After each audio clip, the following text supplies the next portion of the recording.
ថ្ងៃនេះយើងមករៀនឆុងជាមួយនឹង ice latte ទឹកដោះគោឆៅទាំងអស់គ្នាបងប្អូនជាមួយនឹងស្ករពោតណាអ្នកបងប្អូនដែលលើសជាតិស្ករបងប្អូនអាចរៀនវិធីនេះបានយើងងាយស្រួលឆុងនៅផ្ទះក៏បានបងប្អូនអាចឆុងនៅទីណាក៏បានហើយសំខាន់គឺបងប្អូនមានកំសៀវម៉ូកាផតដែលយើងអាចឆុងចល័តណាបងប្អូនជាដំបូងយើងត្រូវការចង្កៀងអគ្គិសនីមួយយើងត្រូវការកំសៀវម៉ូកាផតចំនួន150មីលីលីត្រមួយហើយយើងត្រូវការឧបករណ៍កិនគ្រាប់កាហ្វេមួយផងដែរហើយអ្វីដែលពិសេសគឺយើងត្រូវការគ្រាប់កាហ្វេដែលមានរសជាតិឈ្ងុយឆ្ងាញ់តែម្ដងណាហើយយើងក៏មិនភ្លេចដែរបងប្អូនជាមួយនឹងស្ករពោតអ្នកបងប្អូនដែលលើសជាតិស្ករបងប្អូនអាចឆុងជាមួយនឹងស្ករពោតនេះបានតែម្ដងដើម្បីឆុងកាហ្វេឲ្យមានរសជាតិឈ្ងុយឆ្ងាញ់បងប្អូនយើងត្រូវការគ្រាប់កាហ្វេរបស់ក្រុមហ៊ុន SOB នេះផងដែរហើយបងប្អូនចង់សាករសជាតិជាមួយនឹងគ្រាប់កាហ្វេនេះបងប្អូនអាចតាក់ទងទៅលើ page ខាងលើនេះផងដែររសជាតិគឺយើងឈ្ងុយឆ្ងាញ់ប្រហើរតែម្ដងណាបងប្អូនតោះឥឡូវយើងរៀនឆុងជាមួយនឹងកំសៀវម៉ូកាផតយើងទាំងអស់គ្នាតិចក្នុងការឆុងបងប្អូនមើលវីដេអូនេះឲ្យចប់បងប្អូនឆ្ងល់បងប្អូនអាច comment នៅខាងក្រោមវីដេអូនេះបានណាតែកុំភ្លេច share ទុកអ្នកមួយបងប្អូនជាដំបូងបងប្អូនយើងត្រូវការគ្រាប់កាហ្វេគឺយើងយកមកកិនភ្លាមតែម្ដងបងប្អូនគឺណាកិនតែភ្លាមយកមកឆុងភ្លាមគឺឈ្ងុយគឺភ្លាមតែម្ដង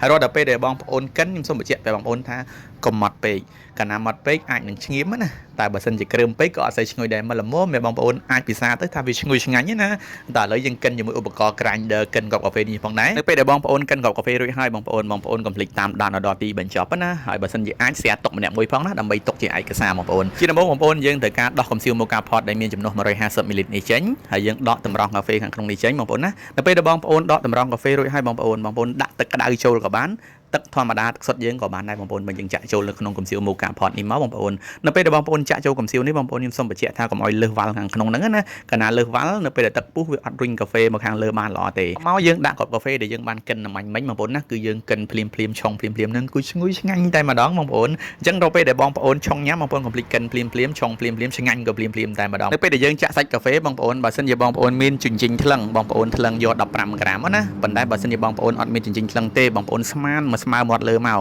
ហើយនៅពេលដែលបងប្អូនសកត់ណាបងប្អូនគុំសកត់ខ្លាំងបងប្អូនសកត់ថើបានទេណាហើយនៅពេលដែលយើងសកត់រួចបងប្អូនយើងត្រូវការ filter ពីលើនេះពេលដែលយើងដាក់กระดาษ filter ពីលើនេះបងប្អូននៅពេលដែលទឹកពុះមកគឺវាអត់បានរុញដង្កាកកាហ្វេឡើងមកខាងលើណាហើយនៅពេលដែលបងប្អូនរឹតកំសៀវម៉ូកាផតនេះបងប្អូនរឹតអណែនល្អដែរព្រោះតាក់ទងនឹងការឈ្ងុយនិងឆ្ងាញ់ហ្នឹងតាក់ទងនឹងការរឹតដែរបើកាលណារឹតអត់ណែនវាធ្វើឲ្យធ្លីខ្យល់កាលណាធ្លីខ្យល់វាបានរុញសាច់កាហ្វេមកពេញលេញមកខាងលើណានៅពេលដែលបងប្អូនដាំជាមួយនឹងចង្កៀងអគ្គិសនីនេះយើងត្រូវការបើកដល់លេខ6មីនិតថាបើកដល់កប់តែម្ដងណាហើយបងប្អូនរងចាំប្រហែលជា2ទៅ3នាទីក្នុងចន្លោះពេលដែលយើងកំពុងរងចាំ2 3នាទីហ្នឹងយើងកុំឲ្យខាត់ពេលយើងត្រូវការទឹកដោះគោឆៅមួយកំប៉ុងមកហើយយើងចាក់ចូលកែវជ័រយើងក៏បានកែវអ្វីក៏បានដែរបងប្អូនចាក់ចូលមកហើយយើងត្រូវការស្ករពោតបងប្អូនស្ករពោតកន្លែងនេះខ្ញុំដាក់តែមួយកញ្ចប់ទេណាបើសិនជាបងប្អូនចង់ផ្អែមជាងហ្នឹងបងប្អូនដាក់2កញ្ចប់ទៅបងប្អូននេះថាយើងផ្អែមឡែមតែម្ដងណាតើបើយើងដាក់ទឹកដោះគោឆៅលាយមួយស្ករពោតហើយយើងកូរតិចមកបងប្អូនហើយដាក់ទឹកកកមកណាពេលយើងដាក់ទឹកកករួចហើយបងប្អូនយើងក៏លែកមកមើលកំសៀវម៉ូកាផតដែលយើងរងចាំ2 3នាទីមិញហ្នឹងបងប្អូនហើយអញ្ចឹងនៅពេល2 3នាទីហ្នឹងយើងបន្ថយមកលេខ4វិញមកបងប្អូន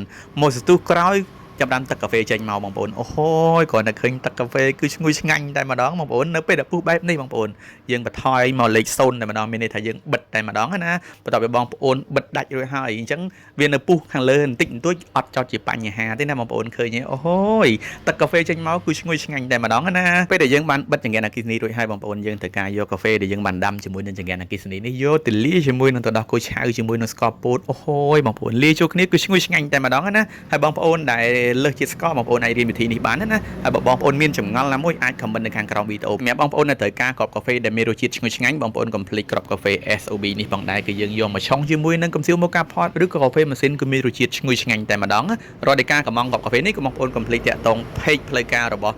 SOB